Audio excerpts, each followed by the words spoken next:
Hello friends, welcome. এখানে একটা table রয়েছে, যে টেবিলের সেলগুলোতে কালারের নাম লেখা আছে এবং একই কালার বিভিন্ন সেলে লেখা আছে। তো আমরা এখানে যে কালার নেম আছে একটি সেল এবং অন্যটি আছে কাউন্ট।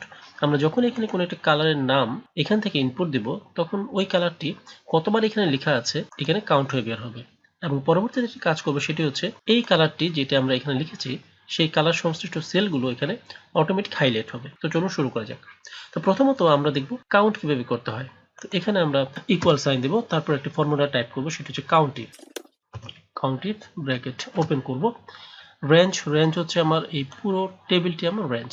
এবার আমি কমা দেব এবং ক্রাইটেরিয়া হচ্ছে আমার এই যে এই সেটে যে সেলে আমি কালার নামটি লিখব। আমি এটা সিলেক্ট করে ব্র্যাকেট ক্লোজ করে এন্টার প্রেস করছি।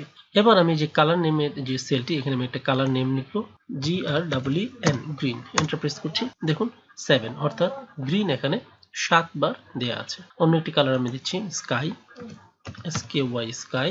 এন্টার প্রেস করছি 5 বার। এখানে আমার 5 বার স্কাই কালার লেখা আছে। এখন কোন কোন সেলে আমার স্কাই লেখা আছে এটা যদি আমি বের করতে যাই, তাহলে এখানে আছে, এখানে আছে, এখানে আছে, এগুলো আমাকে একটু কষ্ট করতে হচ্ছে। এখন আমরা কন্ডিশনাল ফরম্যাটিং এর মাধ্যমে এই কষ্টটি কমিয়ে দেব। এই জন্য আমরা এই টেবিলটিকে এভাবে সিলেক্ট করে নেব। তারপরে যে কন্ডিশনাল ফরম্যাটিং আছে, এখানে নিচের দিকে ড্রপ ডাউন একটি অ্যারো আছে, এখানে ক্লিক করব। তারপর এই যে হাইলাইট সেল রুলস, এখানে যাব। এখান থেকে আমরা ইকুয়াল টুতে যাব। এবার যেটি করব, আমরা এখানে ক্লিক করব। ক্লিক করে আমার কোন সেলের সাথে এটা ম্যাচ করাতে হবে সেটা হচ্ছে আমার এই যে এটি আমি সিলেক্ট করে নিলাম। এন্টার প্রেস করছেন। এবার আমি যদি চাই এটার ফরম্যাটটি চেঞ্জ করতে পারি। এখানে অটোমেটিক এই যে এগুলো চেঞ্জ হচ্ছে, আমি এখান থেকে ফরম্যাটটি চেঞ্জ করে দিচ্ছি। কাস্টম ফরম্যাটে যাব এবং আমি চাচ্ছি এটার ফিল হবে গ্রিন কালার। আমি গ্রিন কালার দিয়ে দিচ্ছি।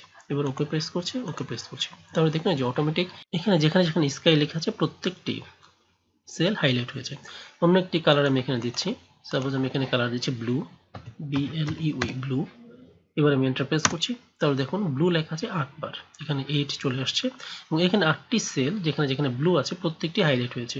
1 2 3 4 5 6 7 8। তো এভাবে আমরা কাজকে খুব সহজ করতে পারি।